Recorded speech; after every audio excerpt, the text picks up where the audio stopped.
आपको ज़रा फील्ड में लेकर चलते हैं। जो अहम मसाइल इस वक्त लोगों के सामने हैं ज़रा उसका जिक्र हो जाए। सबसे पहले जी चलते हैं पेशावर की तरफ, जहां हमारे कॉलीग आज़म रहमान हमारे साथ मौजूद हैं और पेट्रोल की प्राइसेस बढ़ने के बाद वहां पे क्या सूरत हाल है ज़रा उनसे जानते हैं। अस्सलाम वालेकुम आज़म।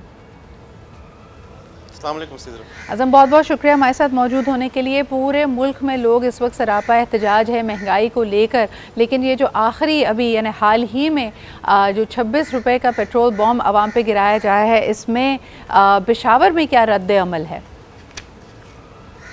जी बिल्कुल, जैसे मुल्क भर की सिचुएशन है वैसे ही पेशावर की शहरियों की भी यही सिचुएशन है। काफ़ी ज़्यादा परेशान है। ऑलरेडी जो है बिजली के बिलों में इजाफा था, उसके हवाले से हम देख रहे थे कि रोज़ाना की बुनियाद पर एहतजाज भी कर रहे थे। शहरी जो है वो अपनी भड़ास सोशल मीडिया पर निकाले थे। ऊपर से अब जो है पेट्रोल बम गिरा दिया गया है। उसके बाद तो मज़ीद तूफ़ान जो है महंगाई का वो आ गया है। जब से पेट्रोल की कीमत में इजाफा हुआ, आपको ये बताऊँ कि पेशावर में जिन जिन चीज़ों पर फ़र्क पड़े उनकी कीमतें मैं आपको सरसरी सी बताया तो मुर्गी जो थी वो 4 दिन पहले फ़ी किलो 360 रुपये की थी, इस वक्त 400 रुपये पर पहुंच चुकी है।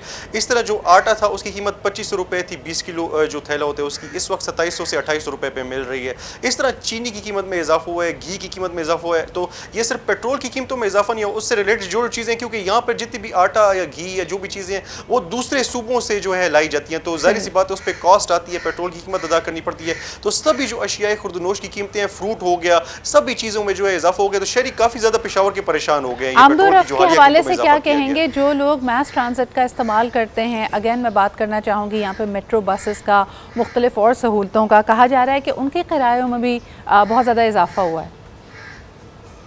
जी बिल्कुल, उनको तो जो हमारे जो अड्डे पे मुसाफिर जो कोच वगैरह चलाते हैं या बसेस होती हैं, जैसे ही फ्यूल की प्राइसेस में इजाफा होता है तो वहाँ पे ऑटोमेटिकली उस पर फ़र्क पड़ता है। तो उनके जो किराए हैं वो भी बढ़ चुके हैं। और मैं आपको ये भी बताऊँ कि जो वहाँ पे जो अड्डे पे जिनकी बसें होती हैं, जो ठेकेदार होते हैं जो अड्डे पे होते हैं, उनका यही कहना था कि अगर मज़ीद इजाफा किया गया तो उनके पास और कोई ऑप्शन नहीं होगा। वो जो है चाबियाँ वहाँ पर अपनी जो बसें हैं वो बंद कर देंगे, क्योंकि जो पैसेंजर्स होते हैं वो उनको किराया ज़्यादा देने पर जो है राज़ी नहीं होते। पैसेंजर्स का ये गिला होता है कि हम तो अभी हाल ही में आए थे, हमने मिसाल के तौर पर नौशहरा से पेशावर के लिए 200 रुपये दिए थे, आप अगले दिन हमसे 300 रुपये क्यों मांग रहे हो? तो ये उनका गिला होता है, तो उस पर उनको राजी करना, उनको समझाना। प्राइस जो हम आ रहे हैं, आज़म हमारे साथ ही रहिएगा, इससे रिलेटेड कुछ और मसाइल।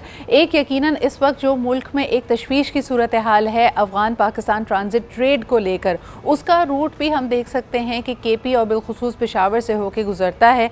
उसके क्या असरात हैं? ये जो अब इसके हवाले से कार्रवाई हो रही है या नज़र रखी जा रही है कि अफगान ट्रांजिट ट्रेड को स्मगलिंग के लिए इस्तेमाल ना किया जाए, ब्लैक मार्केट को कर्ब किया जाए, स्मगल गुड्स को पकड़ा जाए। इसके अलावा जो लोग ज़ख़ीरा अंदोज़ी कर रहे हैं उसमें देखा गया है कि बड़ी तादाद में खाद और गंदम की बोरियां बरामद हो रही हैं।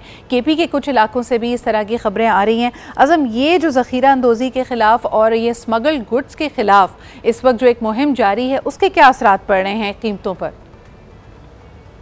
जी बिल्कुल, ये आपको बताऊं कि FIA जो है वो काफ़ी ज़्यादा मुतहरिक हो चुकी है और हम यही देख रहे हैं कि पिछले चंद दिनों में काफ़ी ज़्यादा मुतहरिक होगी और बड़े पैमाने पर जो है कार्रवाई की जा रही है। सिर्फ ये गुड्स की बात नहीं है, बल्कि इसमें जो है यहाँ पर करेंसी जो डीलर्स हैं, जो नॉन रजिस्टर्ड हैं, जो रजिस्टर्ड बिल्कुल नहीं है, वो अपने यहाँ पे हवाला हुंडी का कारोबार करें। ख़ासतौर पर FIA उनके खिलाफ भी जो है मुतहरिक हो गई है। हाल ही में हमने देखा बड़ी कार्रवाई की गई है जिसमें डॉलर्स और दीगर जो ममालिक की करेंसी थी वो रिकवर की गई है। इसी तरह जो चीनी की ज़ख़ीरा अंदोज़ी है उसके खिलाफ भी FIA की टीमें जो है रोज़ाना की बुनियाद पर छापे मारी हैं, कभी बनू से, कभी करक से।